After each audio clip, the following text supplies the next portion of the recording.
Hi అండి. అందరూ ఎలా ఉన్నారు? నేనైతే చాలా బాగున్నాను. చూడండి వాలిగి తీసుకొచ్చాను మార్కెట్‌కెళ్ళి. వాలిగంటే చాలా బాగుంది. ఇదిగోండి వాలిగి తీసుకొచ్చాను. కోయించేసాను. శుభ్రంగా చేయించేసి పసుపు,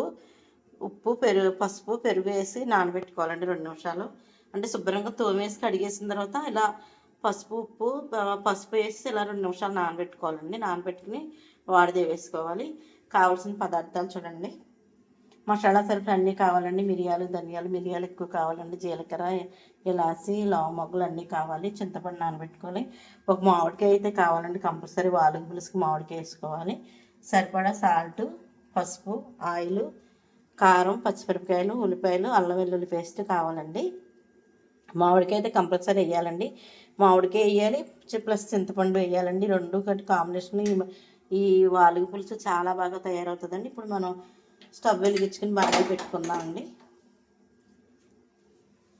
పెట్టుకుని ఆయిల్ పోసుకుందాం. ఇదిగోండి తగినంత ఆయిల్ పోసుకోవాలి.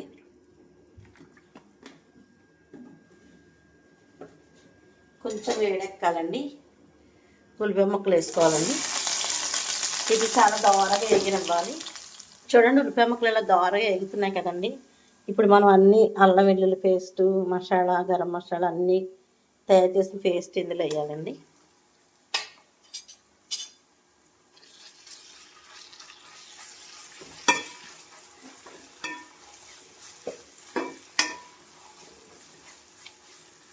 అలా కలిపితే బాగా ఆరుగా వేగుతాయండి.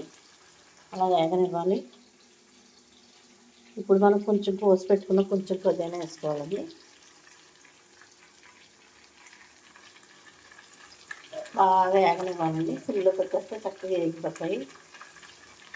ఇప్పుడు చూడండి ఇలాగ మనం చేప ముక్కలు ఇక్కడ కడిగి పెట్టుకున్నాం కదండి. ఇందులో కొంచెం పసుపు వేసుకోవాలి. సరిపడా కారం, సరిపడా సాల్ట్ అండి వేసుకుని ఇప్పుడు ముక్కలన్నిటిని పట్టిలాగా కలిపేసుకోవాలి.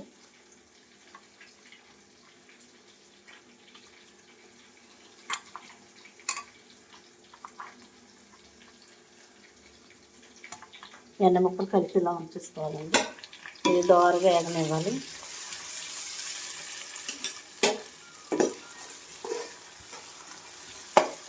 చూడండి అలా దోరగా వేగింది కదా.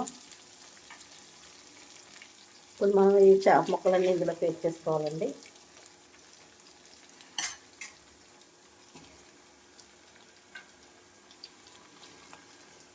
చక్కగా ఇందులో పేస్ట్ చేసుకొని ఒక 10 నిమిషాలు మగ్గనివ్వాలి. వాలుగు పులుసు అయితే చాలా బాగా తయారవుతుందండి. నడువు నొప్పి ఎవరికన్నా ఉంటే వాలుగు పులుసు తింటే చక్కగా తగ్గిపోద్ది. టేస్టీ ఉంటుంది.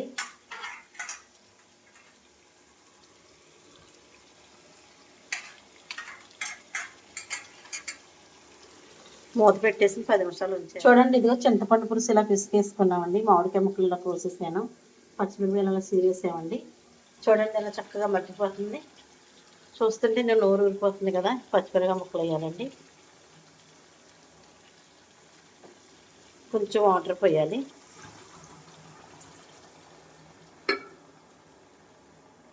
వాటర్ పోసిన తర్వాత చింతపండు పులుసు పోయాలండి. ఇదిగోండి చింతపండు పులుసు. తర్వాత మామిడికాయ ముక్కలండి.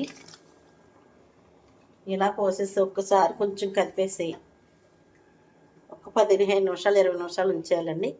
కొంచెం కొత్తిమీర ఒక 20 నిమిషాలు ఉంచేసి దించేసుకుంటే వాలుగు పులుసు సూపర్ తయారైపోతుందండి. వాలుగుతో పులుసు చేశాను. చూడండి వాలుగి మామిడికాయ పులుసు టేస్ట్ చేసి చూపిస్తాను. ఒక 10 నిమిషాలు ఆగితే చూడండి ఇదిగోండి చక్కగా కర్రీ అయితే తయారైపోయింది. పులుసు అండి, కర్రీ కాదు. చూడండి పులుసు ఇలా తయారైపోయింది. చక్కగా తినేద్దామండి. వాలిగి పులుసు చాలా టేస్టీ ఉంటుంది. వాలిగి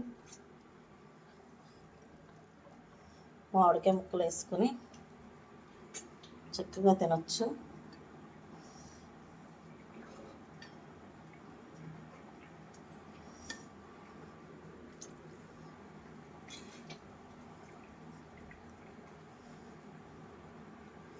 వాలీ పులుసు అండి. వేరే మన ఇంటికి ఒక గెస్ట్ వచ్చారు, అబ్బాయికి కూడా పెడుతున్నాను. వేడి వేడి రైస్, వేడి వేడి కర్రీ.